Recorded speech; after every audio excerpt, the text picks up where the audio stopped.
নমস্কাৰ, আজি মই আপোনালোকৰ আগলৈ এটা কঁঠালৰ চব্জি ৰেচিপি লৈ আহিছোঁ। আহকচোন চাওঁ কেনেদৰে বনালোঁ ৰেচিপিটো।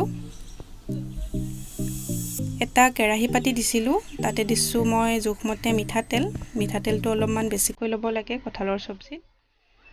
এইখিনি মই গৰম হ'বৰ কাৰণে ৰাখি দিছোঁ।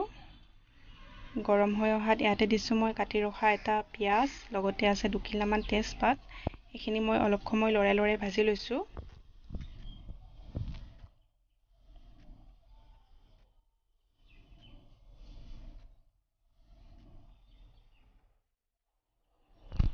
এতিয়া ভাজা হৈ গৈছে। এতিয়া মই ইয়াতে মছলা যোগ কৰিছোঁ।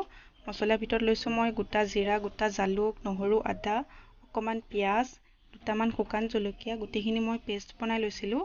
ইয়াতে মই কোনো পাউডাৰ ইউজ কৰা নাই।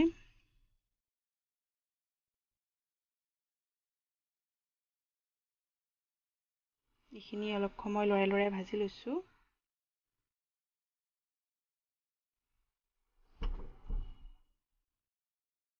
এতিয়া ইয়াতে দিছোঁ মই সোৱাদমতে নিমখটো মই একেবাৰে ব্যৱহাৰ কৰিছোঁ, আৰু দিছোঁ হালধি।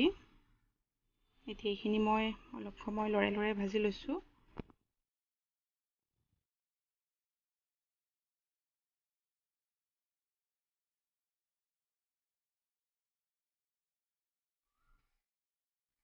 এতিয়া ইয়াতে দিছোঁ মই এটা কাটি ৰখা বিলাহীটো দিলে খাবলৈ ভাল হয় আৰু কালাৰটোও ভাল দেখে।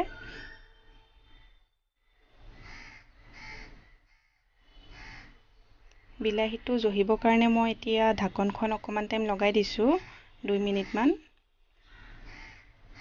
2 মিনিটৰ পাছত বিলাহীটো ধুনীয়াকৈ জহি গৈছে। এতিয়া অকণমান লৰাই লৈছোঁ।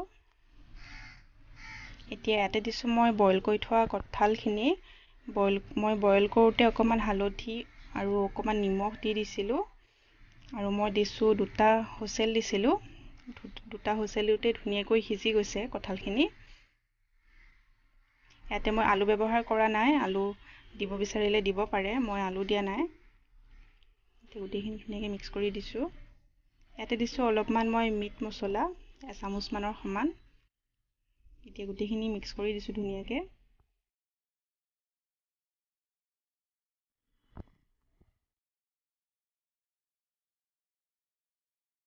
এতিয়া মই 10 মিনিটমানৰ কাৰণে ঢাকনখন লগাই দিছোঁ, জুইটো মিডিয়াম কৰি মাজে লৰাই আছিলোঁ। 10 মিনিটমানৰ পাছত কঁঠালখিনি অলৰেডি সিজিয়ে আছে, এইটো কাৰণে বেছি সময় নিসিজালেও হয়। মই মাজে লৰাই মছলাটো সোমাবৰ কাৰণে ঢাকি দিছিলোঁ। ধুনীয়াকৈ সিজিয়ে আছে কঁঠালখিনি। এতিয়া ইয়াতে দিছোঁ মই অকণমান গৰম পানী। মই তৰকাৰী নবনাওঁ, চব্জি বনাম, সেইটো কাৰণে পানীটো অকণমান কমাই দিছোঁ।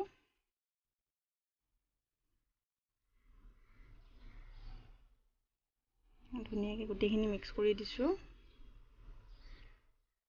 এতিয়া মই আকৌ 5 মিনিটৰ কাৰণে ঢাকনখন লগাই দিছোঁ, জুইটো মিডিয়াম কৰি।